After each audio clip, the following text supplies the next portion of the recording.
अस्सलाम वालेकुम पाकिस्तान। मैं हूं मलिया हाशमी।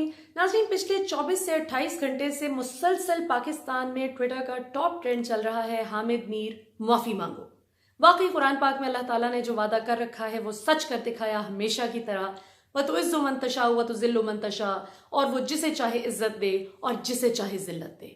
हमने देखा कि हमारे मारूफ आलिम दीन और इतना मुखलिस इंसान मौलाना तारिक जमील साहब, जो कभी जिंदगी में जिन्होंने कभी किसी को तू करके नहीं बात की, कभी किसी को ये नहीं कहा कि तुम कितने गुनहगार हो, क्योंकि वो याद रखते हैं कि भले वो आलिम दीन है लेकिन वो भी गुनहगार है, हर इंसान गुनहगार है। और ये बहुत बड़ी बात होती है माशाल्लाह कि आप में जब अल्लाह ताला की तरफ से इतना इल्म आ जाए, इसके बावजूद आप अपने अंदर गुरूर ना आने दें। और यही उनकी बात है जिसकी वजह से माशाल्लाह कितने कितने बेरहमी का शिकार लोग जो हैं वो दायरे इस्लाम में दाखिल भी हुए, और जो मुसलमान बेरहमी का शिकार थे वो बहुत अच्छे मुसलमान बन गए माशाल्लाह। वो मुसलमान से मोमिन के दर्जे की तरफ पहुंचने की कोशिश करने लगे। आज मैं आपको नाज़रीन बताऊंगी कि असल में इनको दुआ में किन दो बातों से तकलीफ हुई है। लेकिन वो दो बातें, ये मीडिया शीडिया झूठ बोलना, ये सब ड्रामा है। असल इनको दो बातों की तकलीफ है, लेकिन वो बताने से पहले मैं आपको ये बताती जाऊं कि मुझे बहुत तकलीफ हुई है इस बात की जो कुछ सहाफ़ी हजरात कर रहे हैं कि मौलाना साहब तो खुद इतने बुरे हैं, इनकी तो फहशा औरतों से ताल्लुकात हैं। तो मैं ये बताती जाऊं कि वो जो कि जी उन्होंने बेटियां बना रखा है, ताल्लुकात ये कि बेटियां बनाया हुआ है, और वो जो काम करती है हमें पता है। मौलाना साहब ने कितनी कितनी सैकड़ों ऐसी खवातीन जो बेचारी बदकिस्मती से ऐसे घरों में पैदा हुई कि जो बेरहमी का शिकार थे, जो बाजार हुस्न से ताल्लुक था जिन घरों का, उन बच्चियों के सर पे हाथ रखा, उनको बेटी कहा, उनकी माली इमदाद की, उनकी शादियां करवाई, उनको मुआशरे में बाइज्जत और एक नॉर्मल मकाम दिया जो किसी भी इज्जतदार शख्स का होता है। कभी आप लोगों की सुने तो सही, जिस तरह वो बताते हैं अपना कि मौलाना साहब ने किस तरह से इंस्पायर किया, और पहली दफा बेटी सुन के किस तरह उन खवातीन की आंखों से आंसू आए। दो तकलीफें नाजरीन जो इनको दुआ में थी, एक जो कौमे लूत का जिक्र किया मौलाना साहब ने, और दूसरा जो इमरान खान की तारीफ की और कहा कि ये एक दयानतदार शख्स है। असल इनको जो तकलीफ है ना वो इस बात की है, वो ये नहीं है कि हमें झूठा कह दिया। जाहिर है मौलाना साहब कौन सा पहले शख्स हैं कि जिन्होंने, और इनका नाम लेकर तो मौलाना साहब ने भी नहीं कहा, उन्होंने तो ये कहा कि जो झूठ, कीना, बुग़्ज़ और ये इस किस्म की माशरती सोसाइटल इल्स जो हैं, माशरती बिगाड़ जो है, हमें इसको दुरुस्त करना है और अल्लाह ताला हमारी मदद करें। और मैं क्या बात करूं, ये मौलाना साहब सेज इन आई कोट कि मैं क्या बात करूं कि मेरे मुल्क की बच्चियों को कौन नचवा रहा है, इनके लिबास कौन कम करवा रहा है। तो देखें, बात यह है कि इससे मुराद उनकी डेफिनेटली एक बाजार हुस्न की तरफ भी उनका इशारा था। और आज एक बहुत ज़रूरी बात जो हम करेंगे ना इंशाल्लाह, इस पर भी, ये थोड़ी बोल्ड बात है, सो बेयर विद मी। जाहिर है मेरे बहुत से बहन भाई मुझे पूरी दुनिया से, मुख्तलिफ ममालिक से ज्वाइन करते हैं। अब नाज़रीन वक्त आ गया है कि हम ये मुश्किल चीज़ों को भी डिस्कस करके इन पर भी अब ये टैबू को तोड़ा जाए। प्रोस्टिट्यूशन नाज़रीन दो तरह की होती है, ये बड़ी सख्त बात है लेकिन अब ये करनी पड़ेगी, और ये मैं रिक्वेस्ट करती हूँ कि आप सब अपने बच्चों से भी ये बात करें ताकि उनको बाहर की दुनिया एक उनके कॉन्सेप्ट्स ना बना दे जिस तरह बन चुके हैं कि जी बाहर के बंदे ने अंग्रेजी में जो बता दिया वो सुनता है, लेकिन माँ बाप वही बात उर्दू, पंजाबी, पश्तो में समझाते हैं तो उसको समझ नहीं आती। नाज़रीन प्रोस्टिट्यूशन दो तरह की है। एक प्रोस्टिट्यूशन वो होती है कि जो कोई खातून या मर्द पैसों के इवज गलत काम करे, जो कि पूरी दुनिया में राइज भी है, हम जानते भी हैं, होता भी है बदकिस्मती से। दूसरी और इससे ज्यादा खतरनाक प्रोस्टिट्यूशन नाजरीन ये है जो लोग कलम फरोशी करते हैं, जो जमीर फरोशी करते हैं, जो वतन फरोशी करते हैं। ये बहुत सख्त किस्म की प्रोस्टिट्यूशन है। और मैं ये समझती हूँ कि मौलाना साहब ने जो इनकी असल दुम पे पांव रख दिया ना अपनी, उन्होंने तो दुआ कर रहे थे लेकिन साथ साथ जो उनके अल्फाज से दुम पे पांव रखा गया इनके, वो ये रखा गया है कि हम एक्सपोज हो गए हैं, हम पूरी दुनिया, उनके मुंह से तो आमीन नहीं निकल रही थी। वो इसलिए नहीं निकल रही थी क्योंकि इन लोगों का काम ही, मेजॉरिटी का, मैं किसी एक शख्स का नाम नहीं लेती, मेजॉरिटी का नाज़रीन काम ही ये है कि ये दूसरे लोगों की बेटियों को, बहनों को यरगमाल बनाते हैं, उनको इस्तेमाल करते हैं, उनको लारे लगाते हैं कि तुम्हें सेनेट में टिकट देंगे, तुम्हें MNA बनाएंगे, तुम्हें MPA बनाएंगे, तुम्हें मीडिया में चांस देंगे, तुम न्यूज कास्टर बन सकती हो, तुम एंकर बन सकती हो, तुम रिपोर्टर बन सकती हो, तुम प्रोड्यूसर बन सकती हो, तुम एक्ट्रेस बन सकती हो, तुम मॉडल बन सकती हो, तुम कॉर्पोरेट वर्ल्ड की बहुत बड़ी लीडर बन सकती हो। सो इस किस्म के ये फजूल लफ्ज हरकतें करने के लिए ये इस किस्म के ल्यूक्रेटिव वादे करते हैं खवातीन से, और वो खवातीन कुछ अपने किरदार पर फर्म रहती हैं माशाल्लाह, फिर अल्लाह की मदद आती है और फिर उनको वो गैब से रिज़्क आता है कि उनकी सोच भी नहीं होती। लेकिन जो खवातीन बदकिस्मती से इनके जाल में फंस जाती हैं वो फिर फंसती ही चली जाती हैं। वो उनको फिर सिर्फ एक शख्स नहीं तंग करता, वो फिर इनके पूरे गैंग्स होते हैं। ये जो सूटेड बूटेड आदमी मेजॉरिटी हमें नजर आती है जो इस किस्म के कामों में पड़े होते हैं, ये बहुत बड़े भेड़िए और दरिंदे हैं। और ऑब्वियसली बहैसियत, अब मैं खुद आपको बताऊं, मैं इंडिपेंडेंट और एक एम्पावर्ड लड़की हूँ, काम करती हूँ, भागती दौड़ती रहती हूँ, चीज़ें कवर करती हूँ, और आप सब लोग ऑब्वियसली मुझे माशाल्लाह सपोर्ट भी करते हैं। तो अल्लाह का शुक्र है कि अल्लाह ने मेरी बहुत मदद की है माशाल्लाह।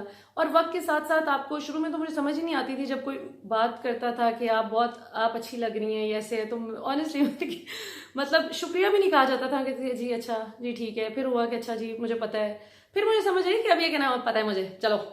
तो आप लग रहे हैं अच्छे, नहीं लग रहे, दैट्स बिसाइड द पॉइंट, लेकिन आपने किस तरीके से इनको साइड पे रखना है।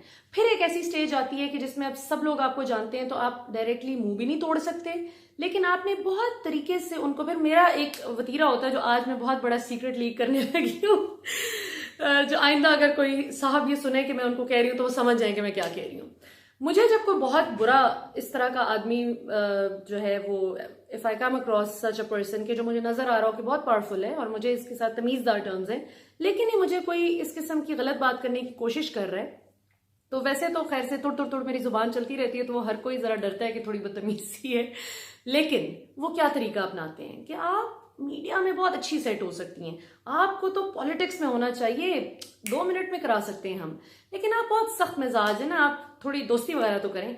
तो मैं उन्हें कहती हूँ कि देखें आप तो बहुत ही शरीफ और ख़ानदानी शख्स हैं, मुझे पता है दोस्ती आपसे, आपकी वही मुराद है ना जो फैमिली के लोगों की आपस में वो अच्छे गपशप होती है, तो वो तो है, वो तो बहुत अच्छी मेरी गपशप है आपसे। तो लेकिन आप जैसे ख़ानदानी लोग बहुत कम है ना, ज़्यादातर लोग तो इतने बुरे होते हैं, वो तो देखते ही पता लग जाते हैं, लेकिन आप यू आर एन एक्सेप्शन, आप एक्सेप्शनली अच्छे हैं। आपने कभी आज तक वैसे फजूल बात नहीं की, कर रहा होगा और मैं उसको कह दूंगी कि नहीं तो वो ढीठ होके शर्मिंदा होके अगली दफा उस बंदे की जुर्रत ही नहीं होती कि वो बात करे। लेकिन नाज़रीन, इसमें ये नहीं है कि मेरा कोई कमाल है, ये अल्लाह की ज़ात का कमाल है, ये अल्लाह ताला ने, शुक्र अल्हम्दुलिल्लाह अल्लाह की ज़ात का शुक्र है कि कभी ये अर्ज रखी ही नहीं दिल में कि अच्छा मैं इस शख्स से अच्छे मेरे ताल्लुकात हों तो काम बनेगा।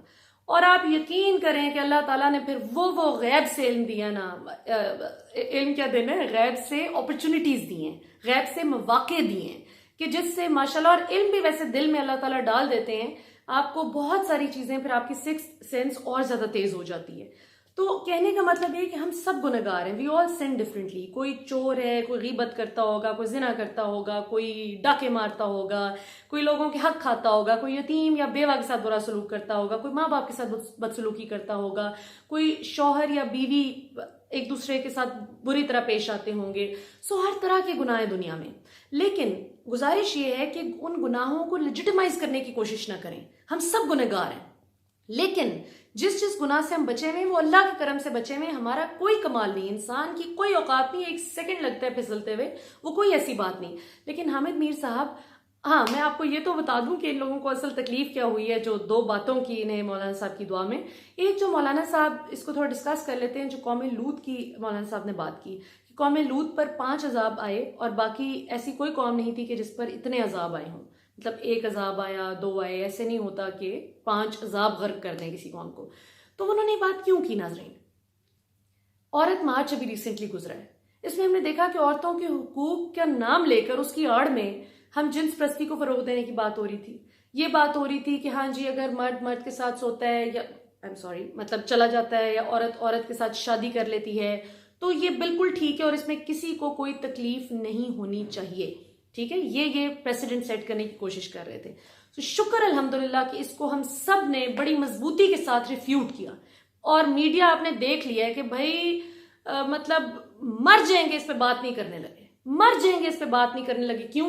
क्योंकि वो वालिद साहब जो इंटरनेशनल लॉबीज और वो बैठे हुए हैं, उनको खुश करना है। तो आज भी इन्होंने, मुझे बड़ा अफसोस है कि हामिद मीर साहब ने जो है ये कहा कि जी, अपना आर्टिकल लिखा है जिसमें कहा है कि जी वो हाकिम वक्त के दरबार में हाजिर नहीं होते अच्छे उलमा और ये वो। आप मौलाना साहब तो खैर किसी के भी दरबार पर हाजिर नहीं होते, नवाज शरीफ साहब भी खुद मिलना चाहते थे, वो मिलते थे, मुशर्रफ साहब भी खुद मिलते थे, इमरान खान साहब भी खुद मिलते हैं। मौलाना साहब तो इतने मसरूफ होते हैं अल्लाह की राह में काम करने के, उनको तो टाइम ही नहीं होता कि वो सिर्फ सोशलाइज करते फिरें। सो गुजारिश ये है दो चीज़ों की, एक ये कि आइंदा आप में से अगर किसी ने ये कहा ना कि मौलाना साहब जो है फाहशा औरतों के साथ ताल्लुकात है, उनको बेटियां बनाते हैं, तो आपकी जुबान खींच लेंगे हम। ये वो शख्स है जिसने कितनी बेसहारा औरतों को राह रास्त पर लाकर उनको मुआशरे में बाइज्जत मकाम दिया, माशाल्लाह, उनकी नस्लें संवार दी हैं इस शख्स ने, माशाल्लाह। तो शर्म किया करें बात करने से पहले, कोई थोड़ा सा शीशा देख लिया करें। और दूसरी और बहुत अहम बात ये कि हम अब अपने खून का आखिरी कतरा तक बहा देंगे इंशाअल्लाह ताला। मौलाना साहब की इज्जत की हिफाजत की बात आ गई है। मौलाना साहब आप हमारे दीन की हिफाजत करने की कोशिश करते हैं, उसकी खिदमत करते हैं, माशाल्लाह। अल्लाह खुद अपने दीन और अपने कुरान का मुहाफिज है, और आप इतने ज़बरदस्त खादिम हैं दीन के, और अल्लाह हम सबको आपकी तरह ज़बरदस्त खिदमत करने की तौफीक दे अपने दीन की इंशाअल्लाह ताला। लेकिन मौलाना साहब, आप पर हमला हमारे मुंह पर तमाचा है, और हम इंशाअल्लाह इसका पूरा मुकाबला करेंगे। आप में से जो लोग ट्विटर पर हैं मुझे ज्वाइन कर सकते हैं, ट्विटर पर आप फॉलो कर सकते हैं। और मैंने इंडिपेंडेंट उर्दू के लिए कल एक आर्टिकल लिखा था, वो भी ज़रूर पढ़िएगा। मेरी ट्विटर न्यूज़ फीड पर जो मेरी टाइमलाइन है ट्विटर की, उस पर मौजूद है।